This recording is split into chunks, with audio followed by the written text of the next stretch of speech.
Hello বন্ধুরা, সবাই কেমন আছো? আজ চলে এসেছি এক মজাদার রেসিপি নিয়ে। আজ বানাবো হচ্ছে সর্ষে চিংড়ি। একবার এইভাবে বানিয়ে দেখো, দেখবে মুখে স্বাদ লেগে থাকবে। তো দেখতে থাকো পুরো ভিডিও। কড়াই নিতে গেছে, দিয়ে দেবো সর্ষের তেল।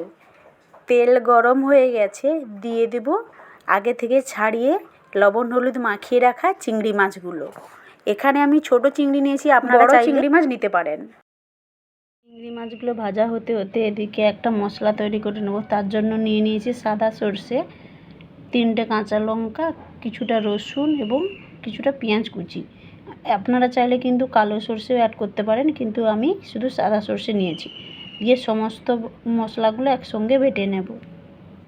প্রায় ভাজা হয়ে গেছে, এবার এটাকে একটা পাত্রে তুলে নেব।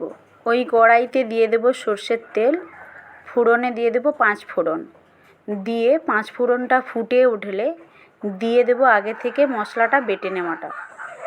দিয়ে মশলাটাকে ভালো করে কষিয়ে নেব, যাতে ওর কাঁচা গন্ধ কষানো হয়েছে। দিয়ে দেব হলুদ, দিয়ে আরও 1 মিনিট মতো মশলাটাকে ভালো করে কষিয়ে নেব। আর মশলা ধোয়া জলটাও দিয়ে দেব, ও ফ্রেশ জল দিয়ে দেব।